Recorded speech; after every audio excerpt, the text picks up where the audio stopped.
새벽에 하나님께서 우리에게 주시는 하나님 말씀은 사무엘하 12장 16절에서 25절까지 말씀입니다.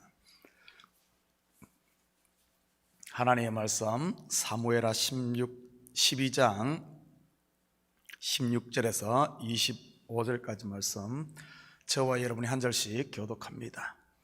다윗이 그 아이를 위하여 하나님께 간구하되 다윗이 금식하고 안에 들어가서 밤새도록 땅에 엎드렸으니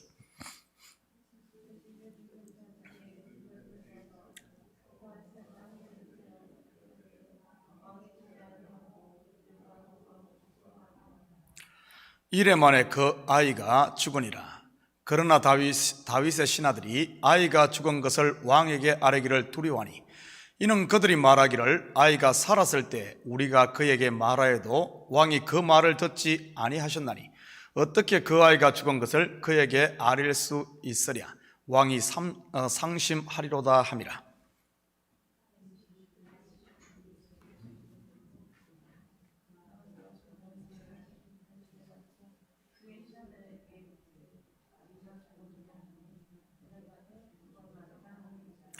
다윗이 땅에서 일어나 몸을 씻고 기름을 바르고 의복을 갈아입고 여호와의 전에 들어가서 경배하고 왕궁으로 돌아와 명령하여 음식을 그 앞에 차리게 하고 먹은지라.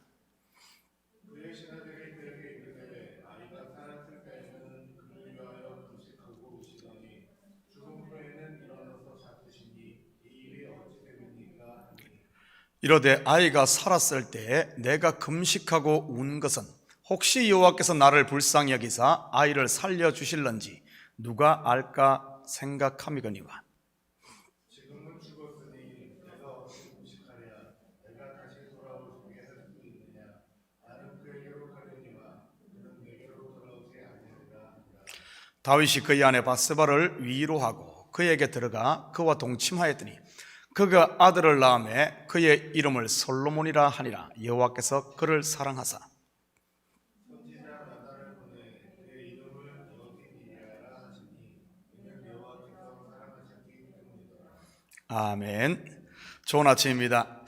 우리는 어제 새벽에 다윗의 회개와 하나님의 용서 그리고 다윗집에 임할 칼에 대해 살펴보았습니다. 칼하면 우리는 재앙으로 생각하기 쉬운데 하나님 안에서의 칼은 재앙이 아니라 축복이라는 사실을 잊어서는 안 됩니다. 왜냐하면 이 칼은 곧 성령의 금인 하나님의 말씀이기 때문이지요. 이것을 우리 속에 두어 끊임없이 성령의 거스리는 옛사람을 도려냅니다. 다윗집에 있을 재앙 곧 칼은 앞으로 내가 너를 이렇게 빚어갈 거야 하는 하나님의 간섭하심이요 언약인 것이지요. 다윗이 우리아의 아내에게서 낳은 아이를 하나님께서 치심으로 심히 앓게 됩니다. 그때 다윗은 금식하며 밤새도록 땅에 엎드려 하나님께 간구하지요. 17절 같이 봅니다. 그 집에 늙은 자들이 그 곁에 서서 다윗을 땅에서 일으키려 하되 왕이 듣지 아니하고 그들과 더불어 먹지도 아니하더라. 그 집에 늙은 자들은 누구를 말하는 것일까요? 문자적으로 보면 왕궁의 원로들을 말하는 것이지만 하나님의 구원 역사의 관점에서 보면 바로 장자인 율법을 상징하는 사람들입니다. 왜냐하면 이들이 다윗을 땅에서 일으키려고 하지만 다윗은 더 이상 그들의 말을 듣지 않고 같이 먹지도 않기 때문이지요. 이러한 다윗의 행동은 이제 그가 율법에 대하여 죽었음을 말하는 것입니다. 신약의 언어로 표현한다면 그리스도와 함께 십자가에 못 박힌 것이고요. 그리스도와 함께 죽은 사람이 어떻게 다시 율법의 종, 죄의 종이 될 수 있겠습니까? 어찌 그들의 말을 들을 수 있겠습니까? 갈대아 우르에서 나온 아브라함이 어떻게 다시 그곳으로 돌아갈 수 있겠으며 애굽에서 나온 이스라엘이 어떻게 다시 애굽으로 돌아갈 수 있겠습니까? 은혜로 구원 얻은 성도는 다시 율법의 의를 추구할 수 없음을 말하는 것이지요. 개는 토하였던 곳으로 돌아갈 수 있을지 몰라도 성도는 그럴 수 없습니다. 왜냐하면 성령의 금, 곧 진리의 말씀이 율법으로 돌아가려는 우리 속의 옛사람을 끊임없이 잘라내기 때문이지요. 그래서 우리의 신앙생활이 때로는 고되다고 느껴지는 것입니다. 그런데 알고 보면 그것이 복이요.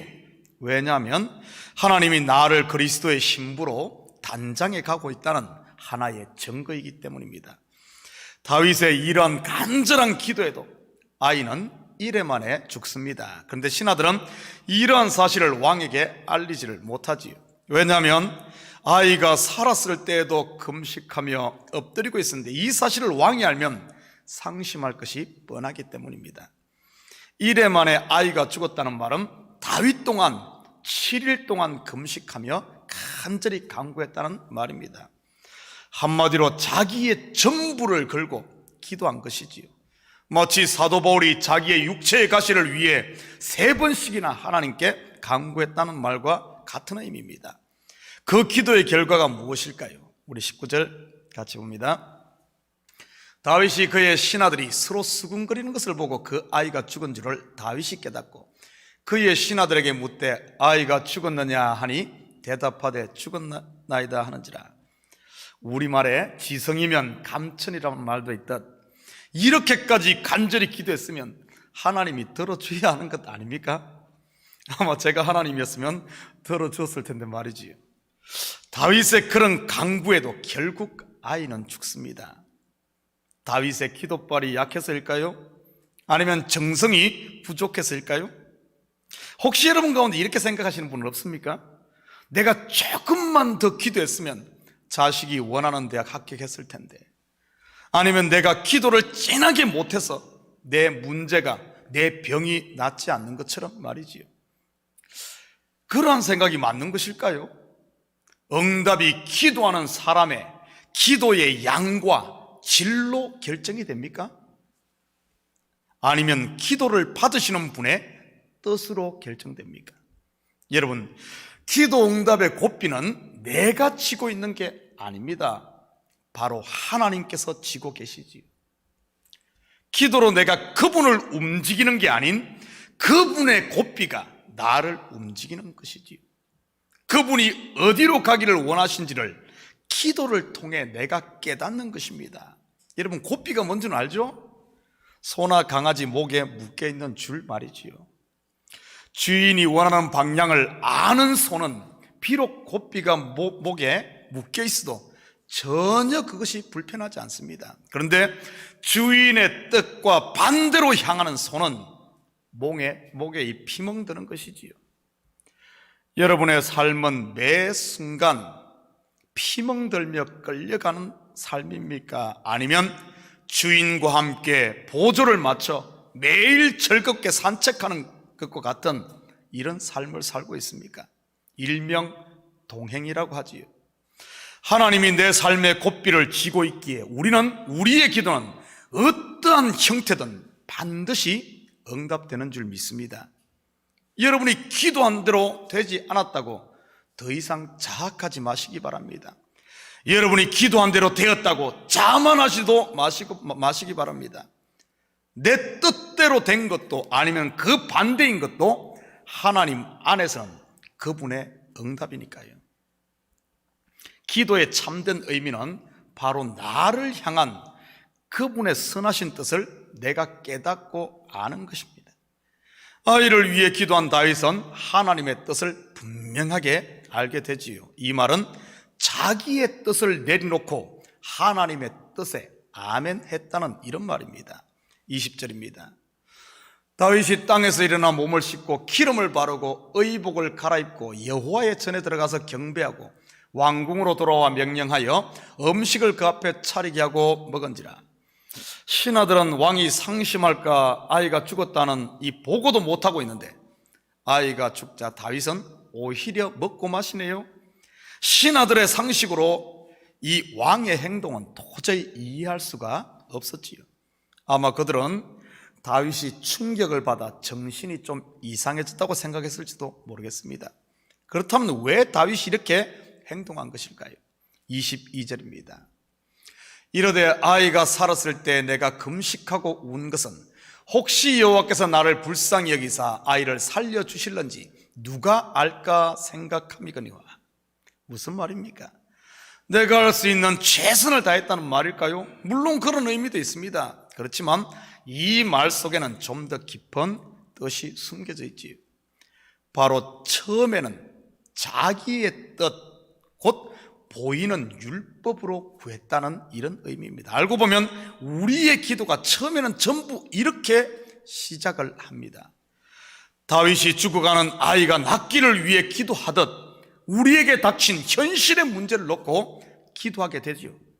사실 이런 문제가 전혀 우리에게 없다면 누가 기도하겠습니까? 알고 보면 우리 앞에 있는 문제, 곧 고난과 환난은 우리를 부르시는 하나님의 소리, 곧 콜링인 것입니다. 야고보서 5장 13절입니다.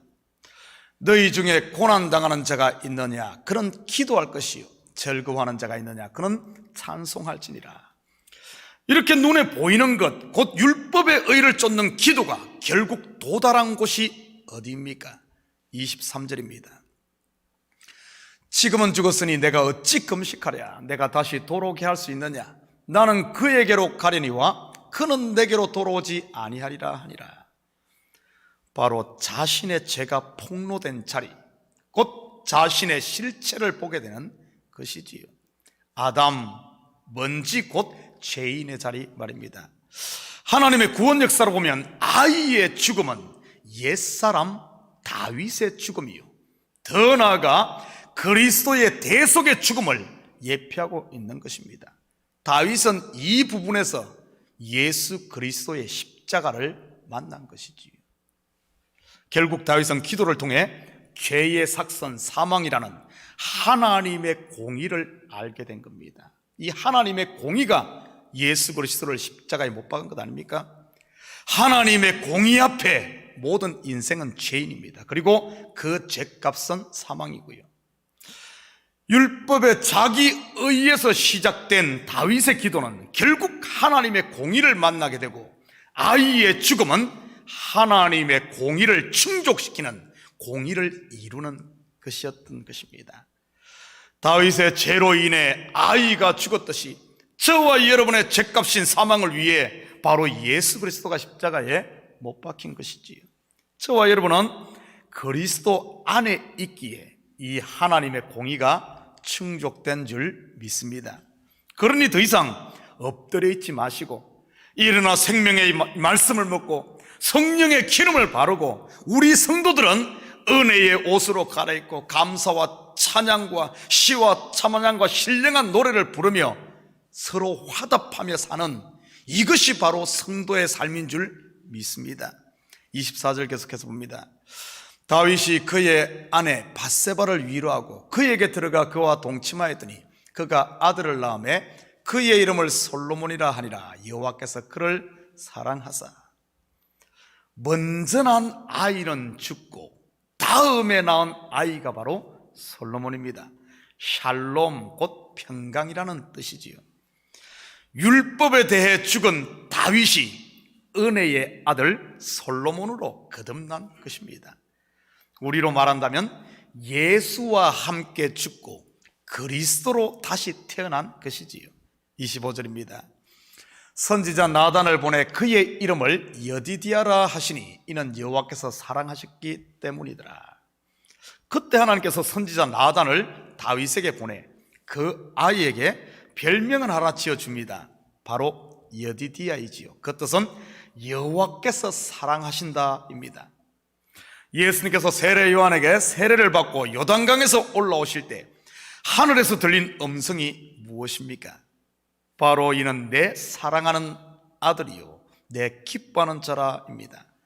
사랑하는 성도 여러분, 오늘 이 새벽에 이곳에 있는 저와 여러분이 바로 예수와 함께 죽고 그리스도와 함께 새롭게 태어난 자 솔로몬 곧 여디디아인 줄 믿습니다. 하나님이 사랑하시는 자 말입니다. 자기의 아들 값을 주고 산 양자 말이지요. 솔로몬에게는 세 가지의 대명사가 따라붙습니다. 먼저는 지혜의 왕, 두 번째는 성전 건축을 한 왕, 세 번째는 부귀영화를 누린 왕입니다. 바로 저와 여러분이 동방박사 곧 하늘의 비밀을 가진 지혜자인 줄 믿습니다.